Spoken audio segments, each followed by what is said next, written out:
4, 3, 2, 1. The early goal with Epic was just to be able to make a living building computer games so that we wouldn't have to go out and get real jobs.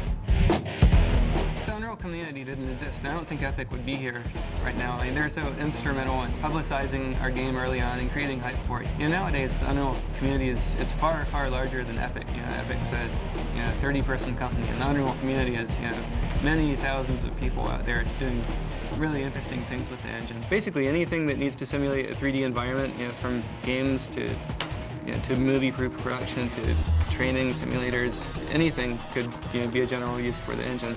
A lot of our game design process is what is called an iterative process, and what happens is one person will say, just an individual designer will sit down and say, I really want to make an environment that has, snow, and the environment's extra slippery, and we have these vehicles, and I want to see how this environment's going to work with these vehicles and whatnot. Any number of random ideas from there, and what the designer will do is he'll sit down and he'll try it out, and then various team members will play it, and a feedback loop will occur, and we'll decide if this is something that's fun or not.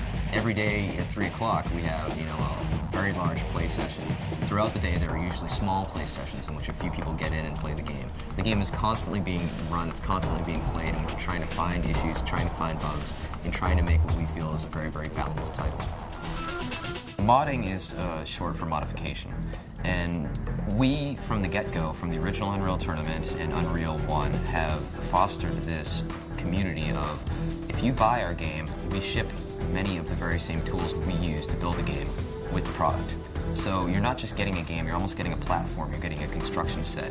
And you can take what we've given you and start building your own environments. You can start creating your own characters, and from there you can post them on the internet and share them with other users. The $1 Million NVIDIA Make Something Unreal contest is designed to take people with talent in game development and mod making and help them become professional game developers. The grand prize in the contest is an Unreal Engine license, the same technology that's used to make Unreal Tournament 2004. The license is worth $350,000 American dollars. In addition, there's over $500,000 in cash prizes spread throughout all the different disciplines of game development. There's level design, there's programming, there's mutators, all the fun things that you see in Unreal Tournament. If you can recreate them with the tools that we provide, you got a shot at making some serious money in this contest. The story of the tournament is basically the same story that we've had in the past Unreal Tournament series. We've added a lot more depth, both in terms of backstory and also in terms of the kinds of things you get to do in the single-player game. The backstory ties into the Unreal universe and tells you a lot about why the tournament happens, why different things are in the tournament, and why the other teams that you're competing against are competing and what their motivations are. In terms of the story, you're getting to do a lot more things. You get to manage your team, you get to build a team, make trades, your teammates can get injured, so there's a lot more things like that you get to do. And you also have the ability to do things like challenge the leaders of opposing teams to try to gain an advantage in the tournament. So we've got a lot more variety and different things you can do in our single-player game this time. We also have 2 great new game modes, Assault and Onslaught.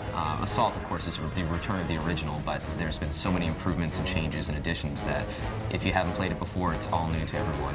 Onslaught, of course, is the large-scale vehicular-based mode.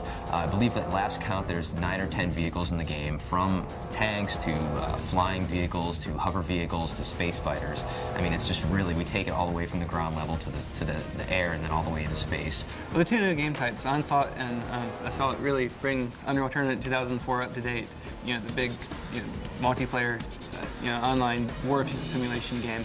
It's really interesting to take all of those concepts and bring them into a futuristic, fast-paced game like Unreal Tournament, with our modern futuristic weapons and everything. It creates a whole new gameplay dynamic that you've really never seen in Unreal before.